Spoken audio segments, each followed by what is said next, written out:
Hello, I'm Svitek, 360 Creative Coach, and welcome to my vlog where it's both my mission and my pleasure to highlight my creative journey in hopes of inspiring you, giving you specific takeaway, all that way your journey can be at least a little bit easier. Now before we fully dive in, I would like to take the opportunity to invite you to subscribe if you haven't already, that way you get all the various lessons and episodes that I put out right when I put them out. Thank you if you just did, and thank you if you already were. It truly does mean a lot to me, as I hope it does to you. So, let's get into it. This past week really was both R&D sort of a week, as well as kind of take a step back and rejigger some things, if you will, right? So let's talk about what I mean by R&D. So I've been working on this new project, a film, and as part of it, I want to utilize NFTs to build out the community, kind of make it part of the promotion side of it. And also I think it just creatively opens me up in different ways. And obviously it's a space that for me I admire, but I'm very green on. And so I want to, what better way to learn than to actually do something, right? When you execute it, that's the best way. And so for me, of course, that's how I'm going about this. And as always, it's like, okay, what's the approach that I can take where, is conservative from a financial perspective, where if this goes just completely wrong, I still benefit from the experience and not lose out, like just an insane amount of money, right? So that's always been my approach in that way. And, luckily I have a dear friend of mine, AJ Jolivet, who has been helping guide me and he's a true and through techie, knows, like the stuff he knows is just incredible. And I love our conversations with him, because the breadth of knowledge that he holds is just phenomenal. And I'm always floored by the things he knows. And, interestingly enough, he's always like the reverse is true given like the creativity and the way I'm able to kind of combine various different processes to create something new and, to benefit artists and so forth. So, there's this very symbiotic relationship in that way. Well, anyway, at the end of the day, an NFT project in general requires, you could in theory do it on a solo level, but it's a big uphill battle, no different than like, being a one-man film crew, which, again, doable, but I don't know. For me, obviously, I have a very small film crew, but the people that I bring on are so invaluable, right? So I always prefer a small crew, but a crew nonetheless. And so in this sense, in thinking about the NFT project, we're trying to find our crew members, right? And so, we've spoken with in the past some very good people, but for me, I always have that sort of inkling of like, well, they're good, but let's just for our own benefit, do an analysis, right? What's the market really look like?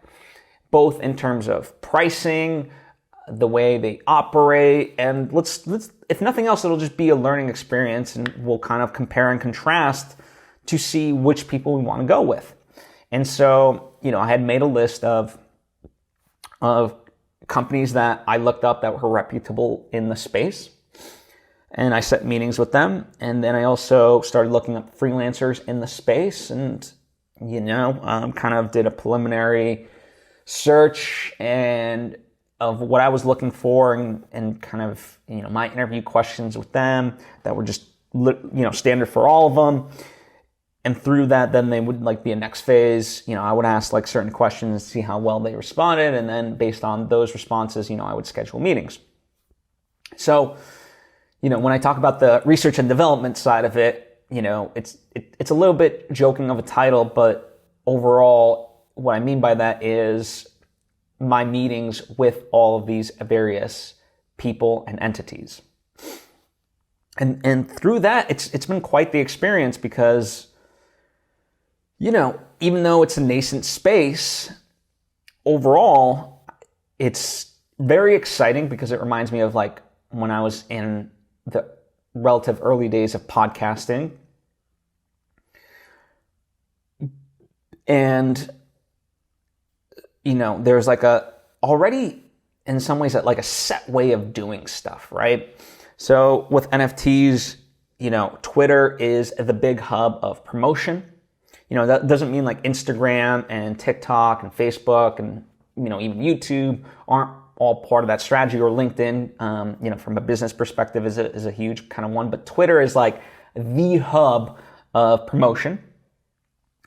And the goal is to get people to kind of join your Discord community. That's where, really a lot of this stuff lives. And that's, think of that as a gated community. Not that it isn't free, but, people have to like sign up. So you're not getting just all these eyeballs. People have to actively go into that, right? And, those are kind of the two community aspects of things. And, through all this, you want a roadmap, you want white pages, which is essentially a business plan, and whitelist being a list of people that are essentially these are the people that who definitely, like, as I understand it, kind of get like first priority, right? And that's the interesting part about it. So if I misspeak on anything, feel free to correct me down in the comments. But overall, my goal is to just highlight what I've learned so far, as I understand it. And one of the best ways of learning something is to try to teach it. So that's partly an attempt of that. And, if there's a major takeaway, regardless of NFTs or anything like that, I think my big suggestion would be, go and do free consultations with, businesses out there for whatever you're interested in, and use it as an opportunity to learn, because you will learn, right? I learned so much from this, and, within this business, there seems to be a big emphasis on pre-launch, meaning building a community before the launch. And, as I said, when we talk about like the set standards, it's always interesting to me, this idea of like, okay, well, what does a version look like of a slow build? Like, can you launch something and then, amass the community? Because, in that sense, or like, maybe you have the community, but the launch still fails. Like, what do you do then? These are the questions that I like to ask, because it's one of the principles, like, worst case, like negative visualization, it's called, right? And I did an episode about this like way back when, but it's the idea that, you consider the worst case scenario so you can try to solve for it.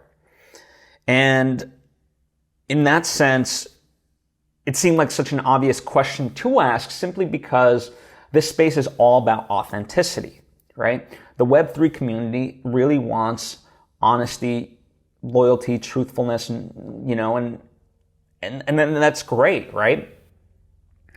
And so by that nature of it, obviously people can look at my resume as a filmmaker and know that, like, I execute on that, and I have a history of like what I set out to do, I do. But in the NFT space, I'm new, and I could mess this up 800 ways to Sunday, so to speak. So to me, the idea is, well, what if I put out a first collection of NFTs? That way people saw that, okay, it's real, number one. Number two, they could see, okay, is this worth it to me? Because you don't just want like a piece of art, let's say. You want it to have utility. Think of utility as features. And from my understanding, and I could be wrong about this, but based on what I know so far, about 4 to 5 is like the magic number of features that you want along with your utility. You don't want too few, and you certainly don't want too many because, it just gets confusing. So 4 to 5 seems to be that magic number, right? So in that sense, by having launched an NFT collection, as I said, then it's there and people can make their own determinations if this is worthwhile to them, if they trust me in that way and would want to proceed forward with me, right? As opposed to me just saying like, hey, something big is coming, join and we'll talk about it, blah, blah, blah. That to me doesn't seem to resonate as much, and yet that's kind of the seemingly standard way of doing it. Now, of course, there's an incentive for the people that I was speaking with to kind of push me in that direction because there's a financial incentive for that, right? Like they're earning their money on that promotional aspect. And, regardless from a financial standpoint, regardless of how well it does, like they're getting paid and, stuff like that. And not to say that they're scammers or crooks, but, you just have to also look at the underlying motive of people.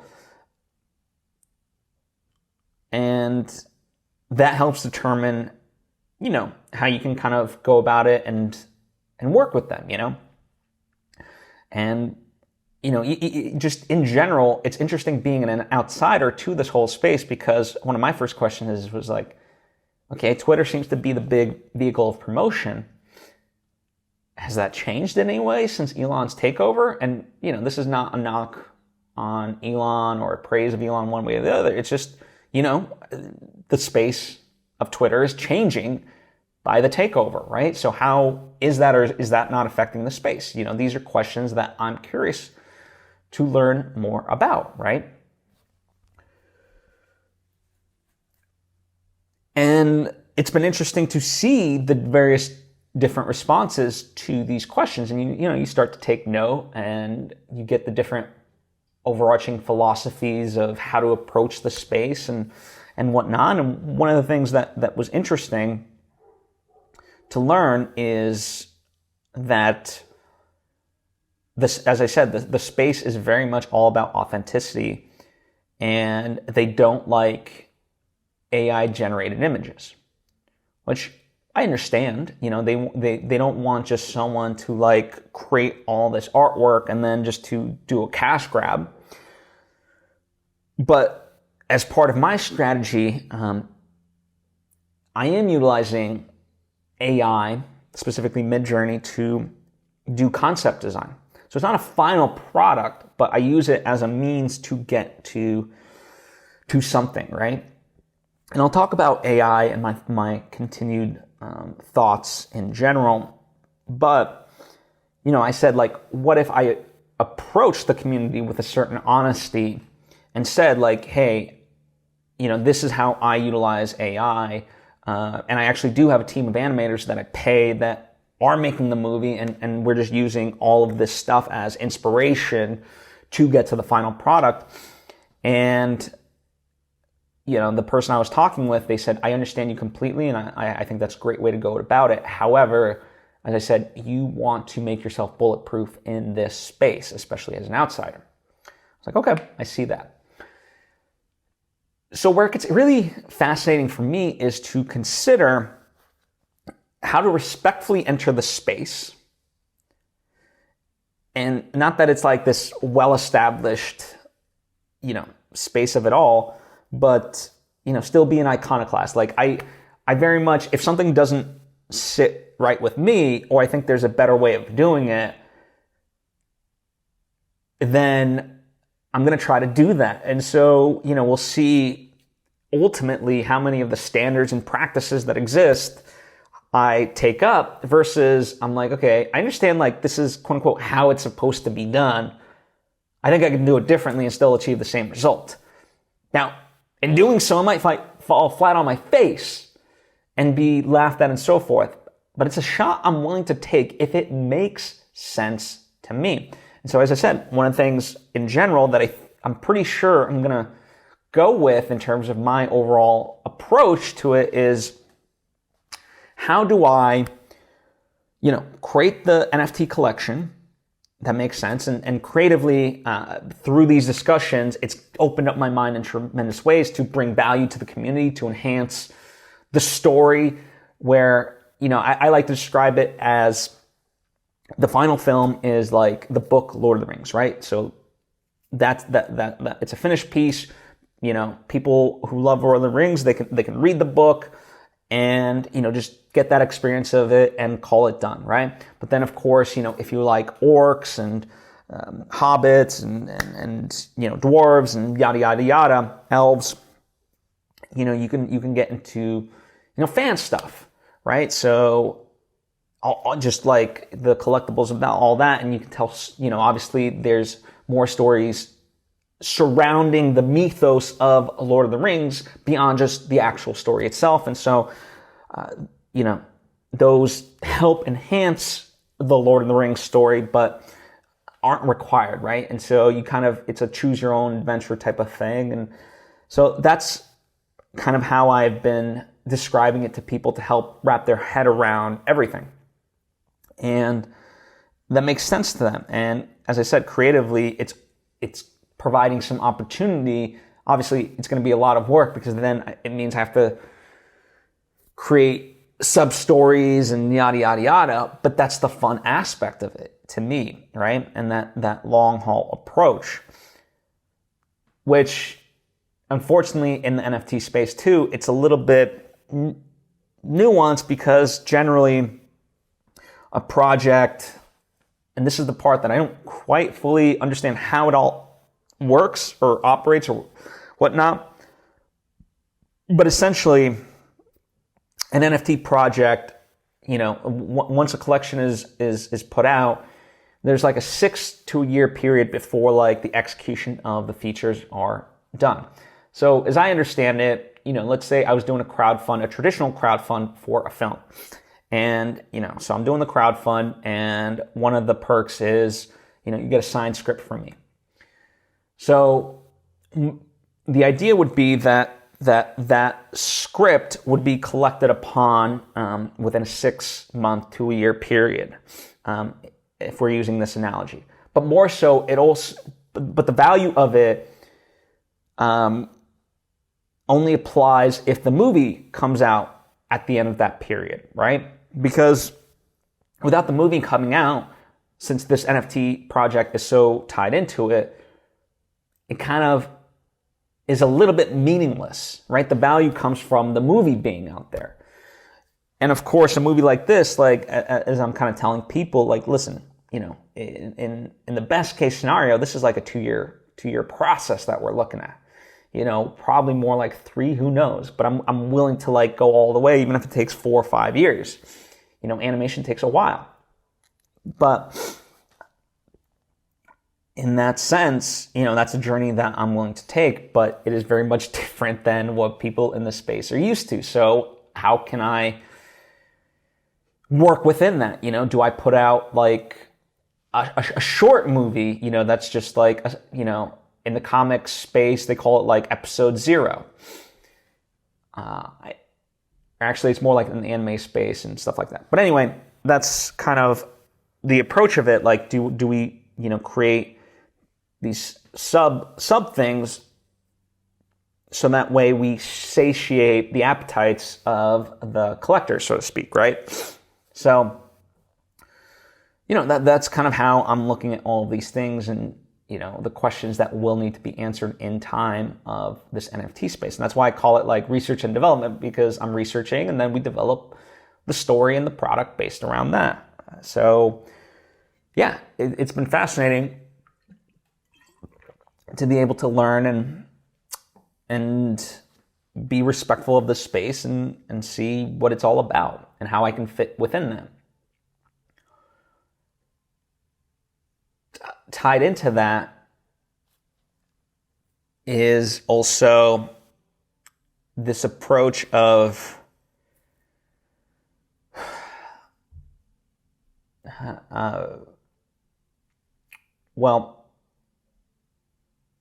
I forgot. I apologize. I forgot where I was going with it, but yeah, the next steps now are, AJ's been at conferences, so we're going to reconvene this week and kind of talk about our roadmap and how we want to approach this and go from there, and that's going to kind of be our next step, and it's exciting. So we'll see. Anyway, that's long and short of all the things that I've learned from this process thus far of NFTs. So,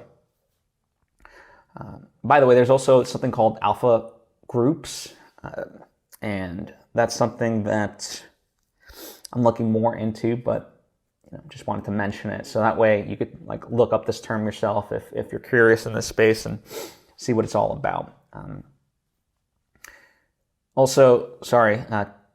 Related to this, I'm lucky where AJ also has lawyers on retainer that are familiar with this space, so they can also make sure that how we approach this is done in a very legal way, right? Because one of the things that's interesting about this is, let's say we're able to create a character, an NFT based off of a person, right? And it's theirs, they own it, and so forth.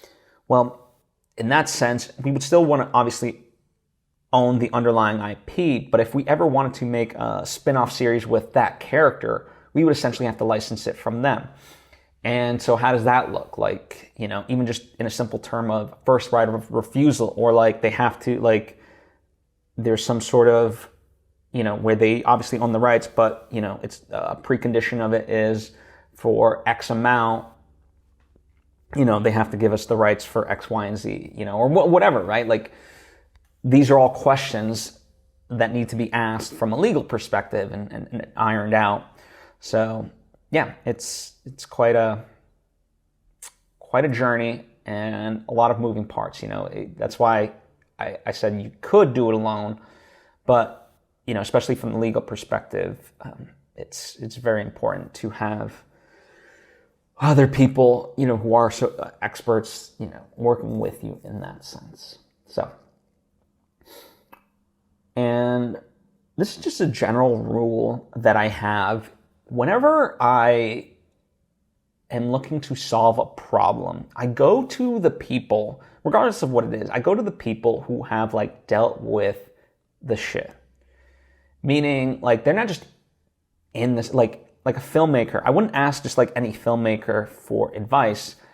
I want to know the filmmaker who's been in the trenches and dealt with all the crap, and if anything, probably might have failed more times than they succeeded, because they would know the lessons of those failures and could convey them to me. And it's always interesting to me in that sense, because I see a lot of so-called experts in whatever space. And to me, it's you haven't dealt with the shit. You haven't been in the trenches. The advice you give is, it's not that it's not warranted, but it's in many ways theoretical, and, you can make the same sort of knock against me, but because I try to very much read from other people, but I have sort of switched up, the types of, let's say, nonfiction books and, the podcast that I listen to make sure I'm getting it from a source that is in the trenches. So that way I can, learn this information. And for me, I always filter it rather than oh, this is interesting. It's more so, how does this apply to me and the things that I'm creating?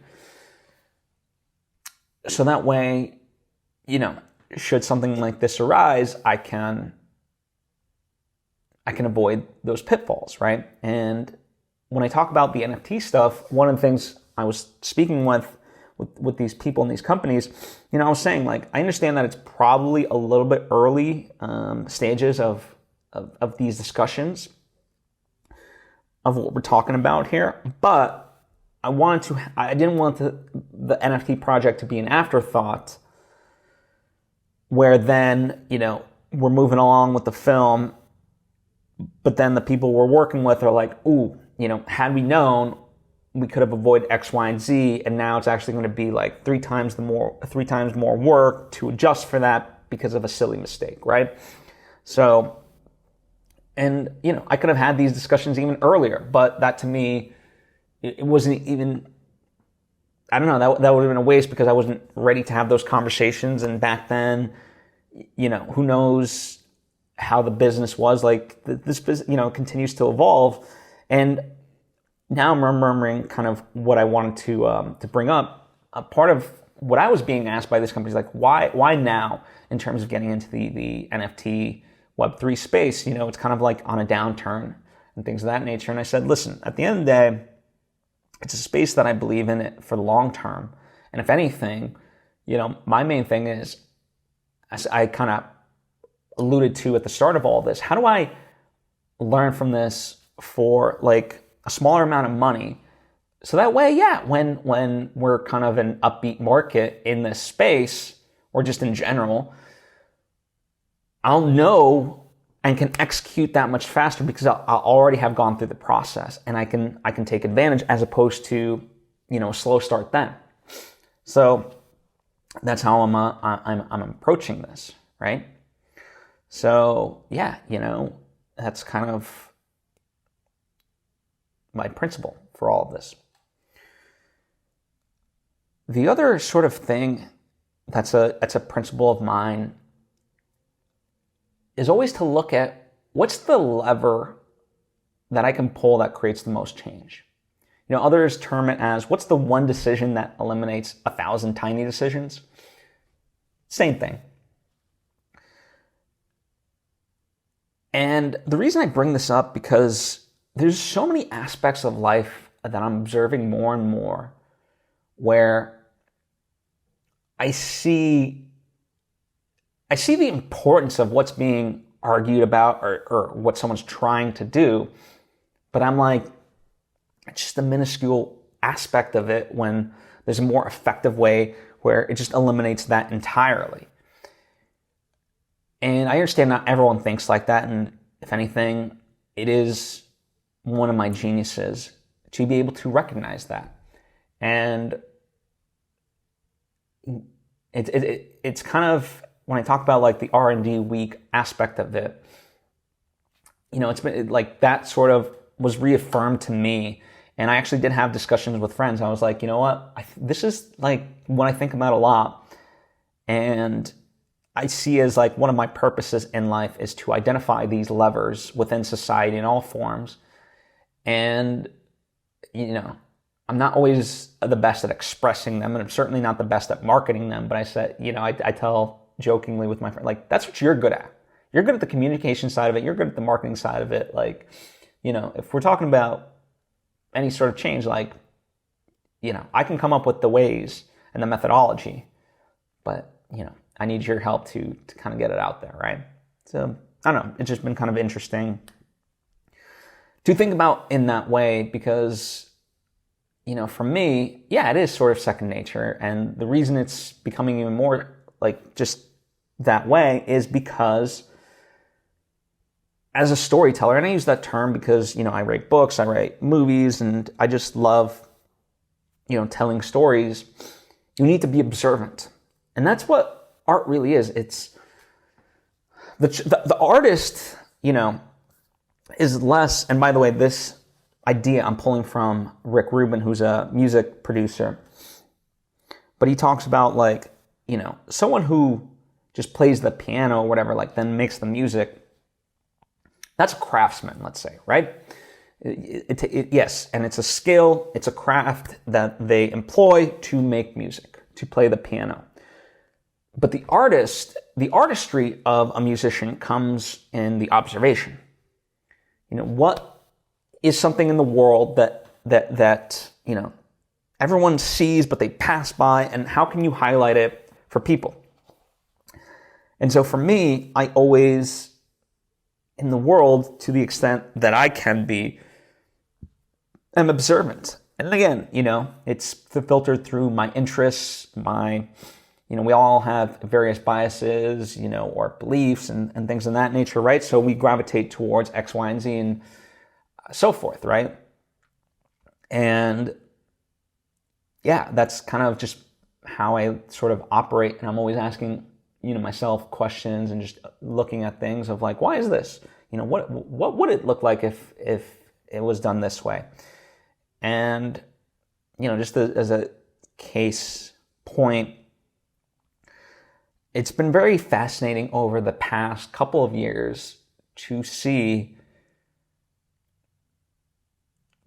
This is primarily in movie theaters because, I'm pretty much in a movie theater once a week, if not twice. But more and more now, I see audiences just leave their trash at their seat, saying the ushers and so forth will clean it up.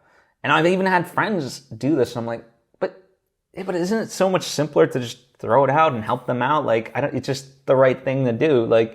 Just because they're cleaning it up, I'd rather have them clean up and the theater in general and scrub it down, whatever. They can make it so much more cleaner if we help them out. And yet people don't have, overall, we're losing that side of it.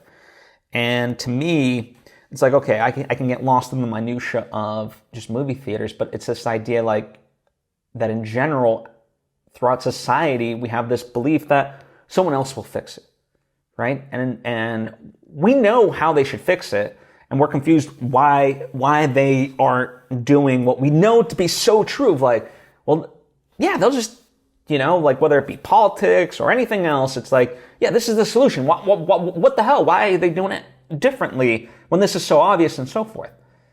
And yet we pass up our power. We become complacent and give the ownership to somebody else. We don't step up. And when I see, people leaving their trash at a movie theater, it's a byproduct of just that overall lever of we've offloaded a lot of responsibilities to somebody else, and we're fine with being complacent, and yet we'll still complain about everything, right? It's just wildly fascinating to me. So for me, it's okay, how do we pull that lever to end complacency, once and for all? And then, people will help clean up, their movie theater. They'll get more involved in politics. They'll get more involved in X, Y, and Z, right? Rather than just talk about it, they'll actually do something about it. So anyway, just kind of wanted to bring that through line all the way through. So switching gears just a little bit, one of the things that I talked about last week was that I had met with Sarah Stretton and John Comerford to discuss the outline of the film project that the whole research of the NFT was, around. And, the big thing was that there was this aspect that was missing, the backstory, right? And in some ways, I could continue to tinker with the outline and enhance it and so forth. But until that backstory was fully written out, it wouldn't be as strong. There would always be that glaring sort of question.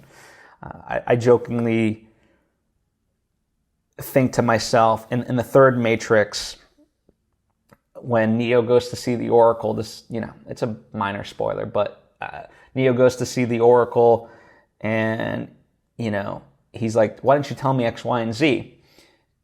And she points to a sign in Latin that says, know thyself.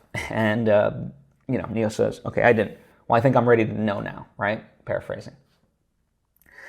And so for me, yeah, it's one of those things. I wasn't ready for that aspect of it, but now I need to know. Now I'm ready to know. And so that's what I spent this week really focused on, was this backstory. And so every day I'd spend, an hour or so kind of drafting. And at first I'd spent so much time on a third of the story, and finally it started to kind of break through. And then last night, finally, I was able to, finish everything out. And with no regard for how it will or will not affect the current outline of the actual story that I have.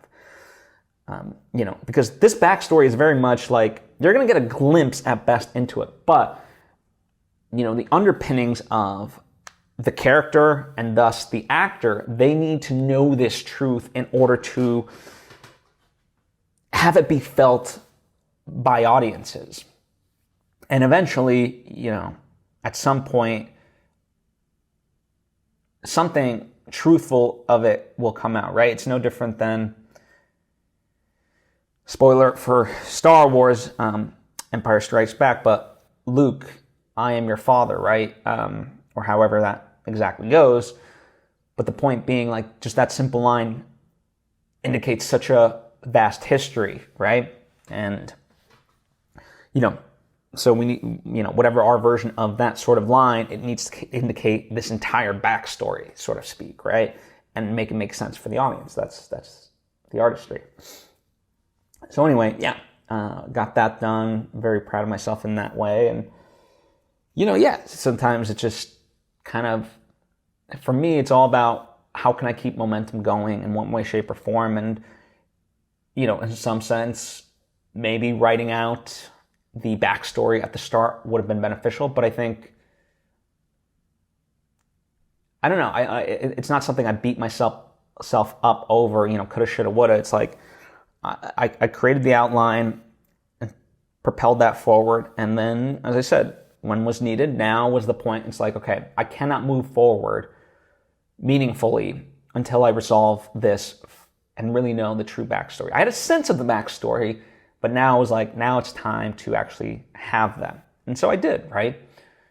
And that's why all of this is a journey, and there's many like guiding principles to get to it. Like, there's no really wrong way to do this. There's better ways.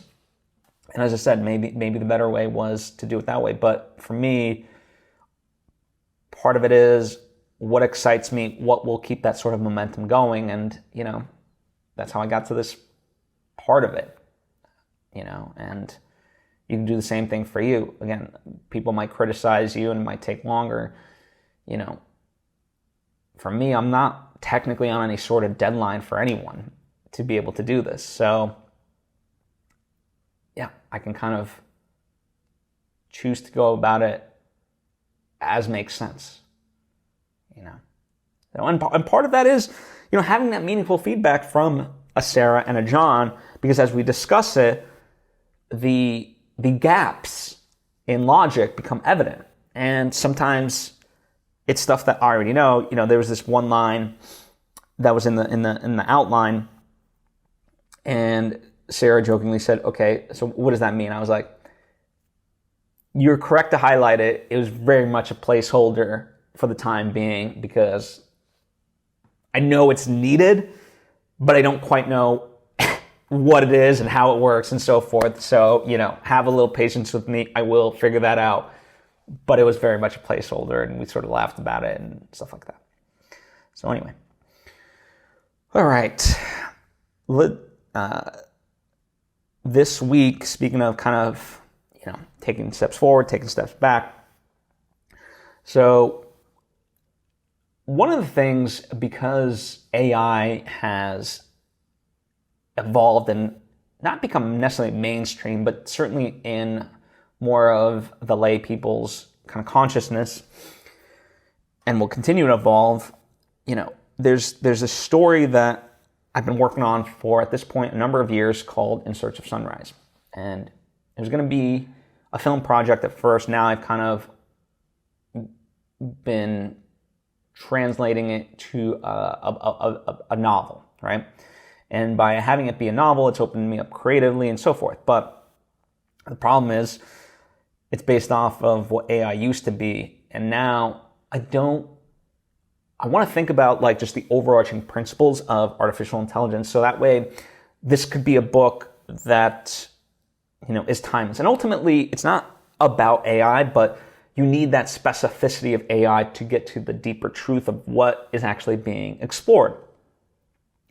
And so that needs to make sense and resonate. And so just this past week, I've been kind of taking a step back and really thinking to myself, like, what's the deeper underlying truth? Regardless of the specifics of AI today, tomorrow, whatever, what is the truth? And this is where Rick Rubin, by the way, this is from Tim Ferriss's podcast with him, but Rick Rubin was very helpful. He says, like, AI is a tool. And I've said that myself before, but he furthered it by saying, an artist's job is to observe. And so what I talked about, the artistry is really in the observation, not necessarily the craft. That's what we're talking about. And so, that's something that AI cannot do at the moment. It's still, the artist still needs to curate it. And as I said, for me, I use Midjourney as a production concept tool to generate various things. So that way, like, let's say we need a coat for one of the characters. Okay, whatever it is, it's going to be a leather coat. It's going to be a brown leather coat. Okay, what does that look like?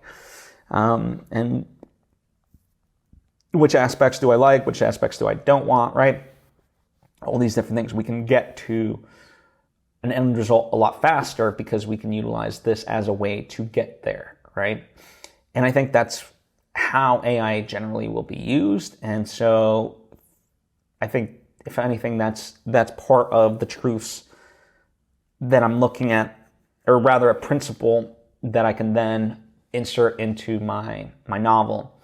Now, as part of that, it's sort of re-looking at, okay, what still applies and what doesn't? What is old stuff that would have worked maybe a year or two ago when this whole journey began, versus now it's just so outdated and cringeworthy and so forth. So kind of in that way, this week what I'm going to be doing is a chapter breakdown of the novel, so that way I can kind of, partly it's a revision of the draft, but partly it's let me see the whole movie, let me see the whole novel from start to finish, but do it very quickly, right? And so just kind of laying down the beats of, like, here's literally what happens in this chapter, beat, beat, beat, beat.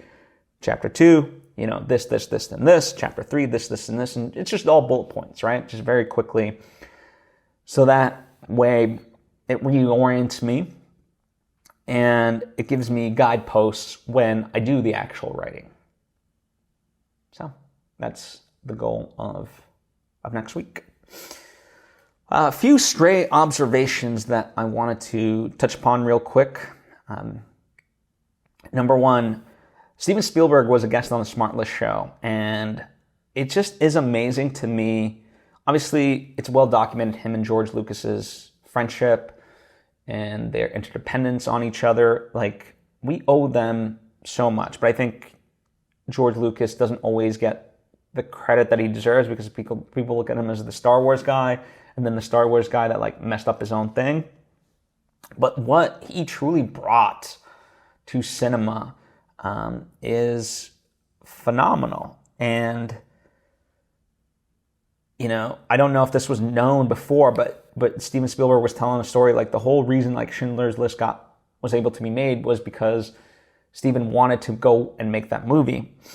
But he was working on Jurassic Park, and though it was picture locked, certain things needed to be done with it. And he's like, hey, George, do you mind doing the sound mix and color correction on Jurassic Park? So I didn't know that. George Lucas did the sound design and color correction on Jurassic Park. Like, that's just wild to me. And I don't think we get enough of those stories today. I know people collaborate and, there are, like, filmmaker friends and so forth, they're artist friends, but I don't know, maybe it's only with the benefit of hindsight that we can look at, like, J.R.R. Tolkien with Lord of the Rings had a group of writer friends, and so maybe it is only through that we can sort of look at it and see the value. Gertrude Stein and Ernest Hemingway, right, in the 1920s of France. But I don't know.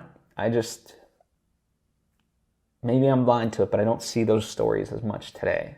And as I said, maybe the reason is because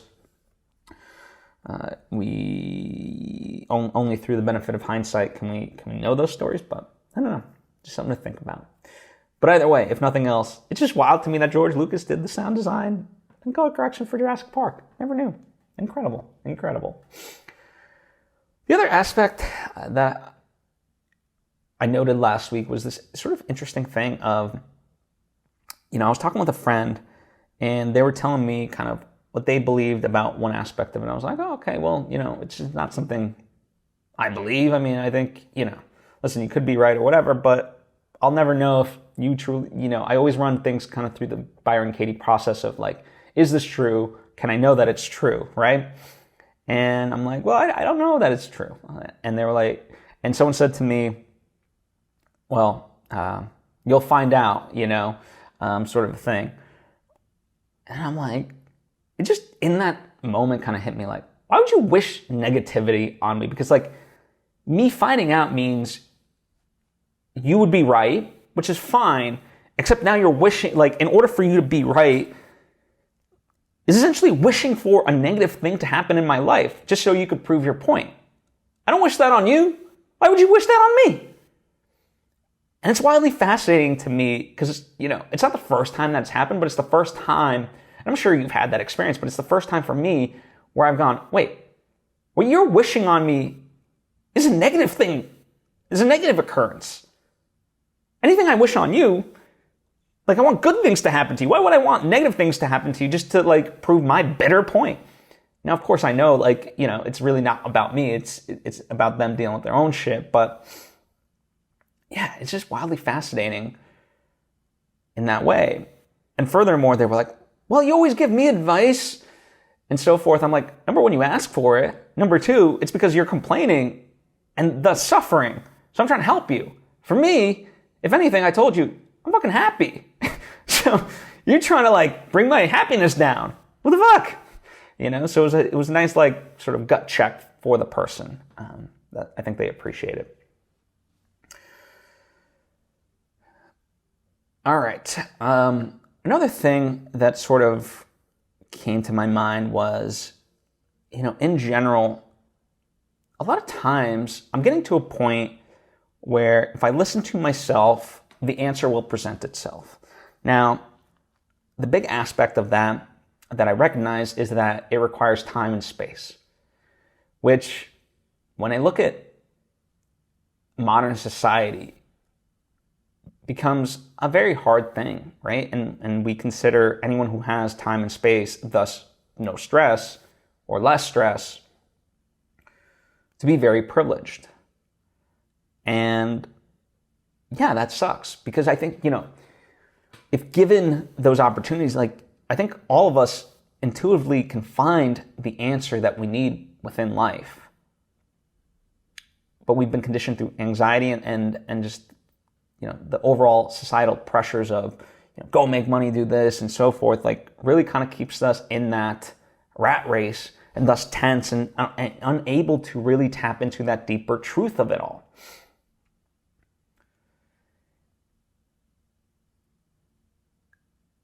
And do I have a solution to that overall?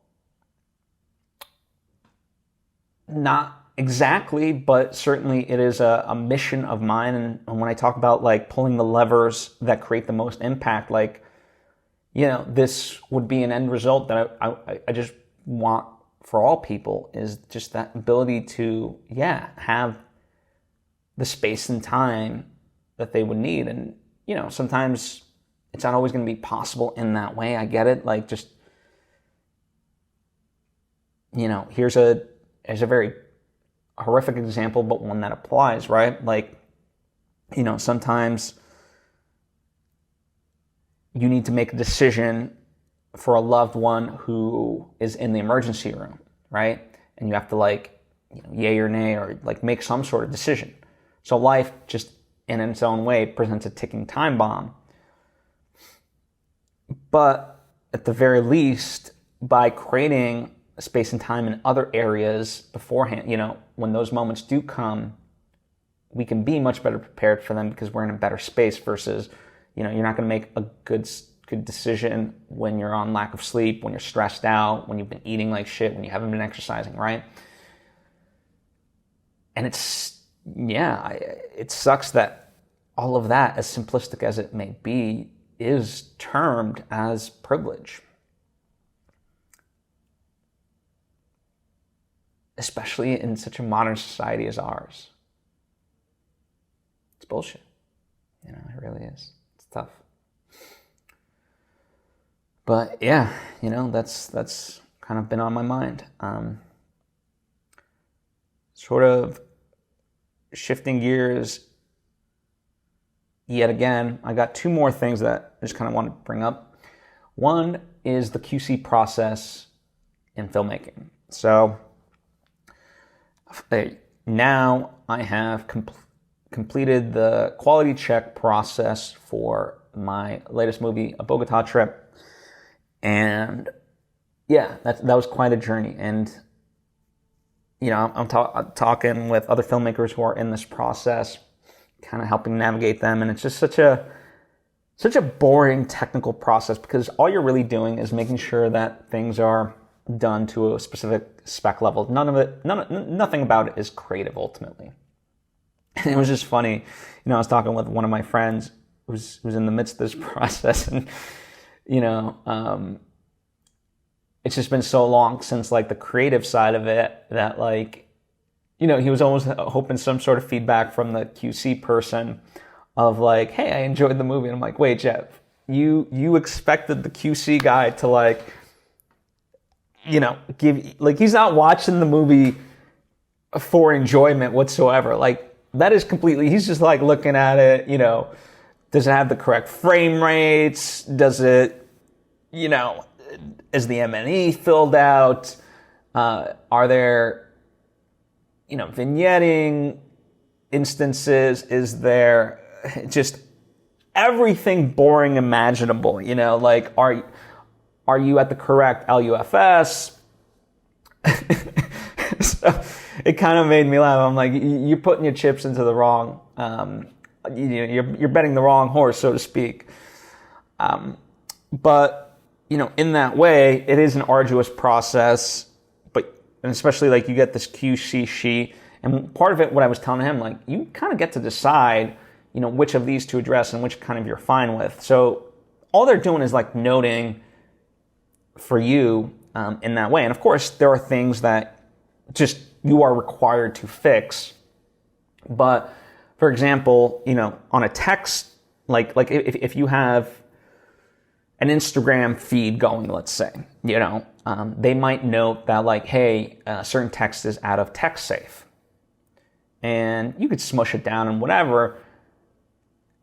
But the thing was well, is it important that the audience reads that stuff? It's just part of the atmosphere, but the audience, isn't required to read that stuff to still get a sense of the story, right? There's nothing missed.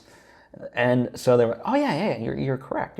I'm like, yeah. So I mean, listen, ultimately it's for you. You get to decide which of these are important to you, which ones you want to adjust. And for me, it was a good barometer. There were certain instances that I didn't notice that was oh, cool, this is really good, and yeah, we'll fix that and it'll improve the movie. And then other stuff, it's I'm like, you're literally noting what you thought was a mistake is actually artistic intent. And so, yeah, you just kind of go through that process. And, I mean, honestly, the biggest thing was every damn platform has a different sound requirement in terms of levels. So passing all that, subtitles and yada, yada, yada, all of that stuff, QC'd and so forth, good to go. And, my biggest worry was that I would essentially have to pay twice. Once for the first QC to get the initial report, and the same price for the kind of fixes. Luckily, it was a fraction of the cost, for the fixes than it was the first time. So, from my experience, that was good. So yeah, big hurdle there, and now we can start having meaningful conversations with, our distributor and so forth to figure out where this movie is going to ultimately go and how we want it to go. So I'll keep you abreast on that process as it continues. The last thing I want to kind of highlight is the idea of just things being in and of themselves good. What I mean by this is, this week I'm putting out an interview with Hisko Hulsing, who is the director of Amazon's Undone, which is a show that I absolutely love. And, I said afterwards to my friends, I texted them, I was like, hey, I just had a great conversation, blah, blah, like it was fantastic. We really connected and vibed, and it was just a blast. Like, oh my God, that's so cool. I hope that goes somewhere for you, sort of thing. And again, it's not that it's mean-spirited. People never mean to say these aspects, but it did get me thinking. I'm like, for me, the conversation was the somewhere, right? Like, if I never speak with this person again, yes, I would love to, absolutely. And, I would also love to work with this person. Like, yes, that would be fantastic. But if that never happens, just the interaction that I had with this person for that moment in time was enough. And I think like that's a major aspect of people in life, is just this idea that they're always like, it always has to lead somewhere, and if it doesn't, it's a waste of time and all this bullshit. People just need to stop. Like, just enjoy it for what it is. And the paradoxical nature is, if you do that, then probably it will lead to other things. But you can't have that on your mind.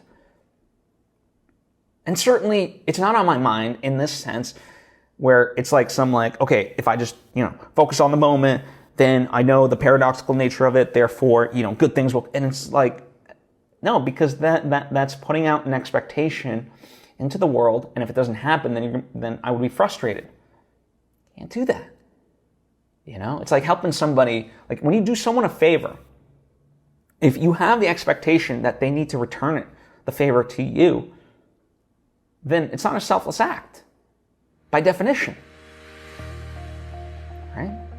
So in of itself needs to be kind of a guiding principle for more of us to, I think. Anyway, food for thought. Thank you so much for taking the time to tune in. I know I've run the gamut of all kinds of topics and so forth. Hopefully I've given you insightful stuff to apply to your life, some fun stuff to be curious about and explore further. I truly, truly do appreciate you. And as always, hope to see you next time.